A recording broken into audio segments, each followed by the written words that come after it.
we're talking about the most corrupt DOJ in American history. So we shouldn't believe anything that they're saying. And how convenient that of that manifest of documents that should have been included, that it was the ones about the president and accusations and allegations. Those were the ones that were missing in that one sheet of manifest documents. I mean, give me a break. Nobody believes that. And it was only because of pressure. And I myself went in to look at these documents. I searched for these documents. It was clear that they were missing. And when we put that information out there, I think the DOJ realized that they had been caught red-handed, like they've been caught time and time again on the issue of these documents. To clarify, they have actually posted some of the documents that relate to this one case, but not all of them. We have verified, and so have other independent media, that some of the documents, and it could likely be the communication between the different FBI agents about these allegations, those continue to appear to be missing from the actual document. So we continue to search for those. We can't find those. And it's really interesting that all the documents around these allegations, there are issues with. They're missing. They post them. They're here. They're gone again. And so we're going to watch this, and we're monitoring that very carefully. As it relates to the allegations themselves, what these are serious allegations made by, at the time, by a woman who at the time was a minor that, of course, accused the president of sexual assault. And they are serious. Why they were missing, no one has explained to us, and they need to be investigated. This is someone that was actually interviewed, appears to be 4 separate times by the FBI. For the FBI to go back multiple times and interview this person is significant on its own. And so we have a lot of questions for the Attorney General around this case, and we are heavily investigating this incident, but of course others that appear in the files. So let's talk about what you want to hear from some of the folks coming up before your committee.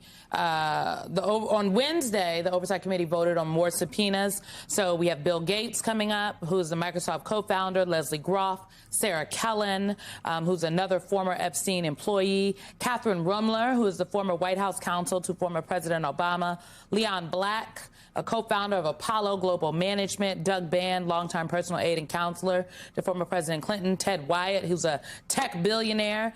And then we've got the 2 co-executors of the Epstein estate, one next week, one the week after, and Pam Bondi and Howard Lutnick. When is Pam Bondi coming before the committee? When is Howard Lutnick coming before the committee? Because they are both still to be determined. And what do you hope to learn from some of these other individuals? I mean, Catherine Romo, for example, is someone who literally had lost her job because of the Epstein files, because of the kinds of communication that popped up in there. According to reports, Bill Gates, he apologized to his staff, given what happened in the Epstein files. And I don't even need to go to the things that his ex-wife has suggested and said about his association. So what are you all hoping to learn? Well, first, I mean, the fact that we were able to win a subpoena to get the Attorney General of Donald Trump in front of us is huge. And I want to thank the entire committee, all of our members of Oversight Democrats that were united. We were able to pull over a handful of Republicans to join us to subpoena the Attorney General specifically on the Epstein files. So all of these questions that we have around the documents, why 50% of the files are still missing, and this broader investigation, that hearing is going to be critical, and we look forward to it. A date has not been set. We're hopeful it's set soon. Same with Howard Lutnick, someone that's been lying through his teeth about his relationship with Jeffrey Epstein, and of course is now the Commerce Secretary to Donald Trump. How convenient. So those 2 depositions have not been set, but we expect them to have dates hopefully in the next week. As it relates to the other folks coming forward, look, on that list, you're talking about Epstein's personal assistant, Epstein's former lawyer, Epstein's former personal accountant. These are people that have intimate knowledge about where the money came in, who was actually going in and out of these spaces in Epstein's different homes, perhaps more information about what was actually going on at Mar-a-Lago with the trafficking of women and girls through and to Jeffrey Epstein. And so those are critical pieces of this investigation. There are, of course, others on there, that folks that we want to speak to, anyone that we've said from day one, we don't care what party you're in. If you know Jeffrey Epstein or have information, we want to talk to you. So we look forward to all of these depositions.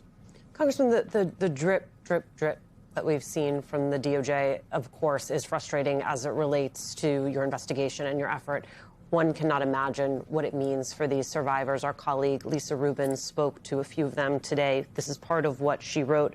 As DOJ releases more Epstein documents, survivors brace for impact. Again, every time files are released, it's like survivors are just holding on, waiting. It feels almost deliberate. Why can't we just have one comprehensive release of all the files so we don't have to go through this piecemeal? Haven't they put us through enough? That's Epstein survivor Marina Lacerda. Have you heard from the survivors about what the sort of latest iteration from DOJ means to them, the impact it's having on them? I have. I'm in regular contact with survivors directly. I'll just say that it's been just disgusting and horrific what this process has been for them. They're constantly re-traumatized because how the DOJ has handled these releases. And it's not just been the inconsistency. They have blatantly included the names of survivors, the photos of survivors, completely exposed them to the public. And the way they've been so careless has re-traumatized survivors, has put them and their families in danger. And so the protection of them is so important. It's just so infuriating that the White House is more interested in protecting the billionaire men, those that actually were the co-conspirators, names of whom some we can't even see or access yet, and not protect these women who, in some cases, were girls and minors in these photos and in these instances. And so it's hard to see. We're just grateful how strong they remain, but it's outrageous. And these are some of the questions that we're going to ask Pam Bondi when she comes before our committee.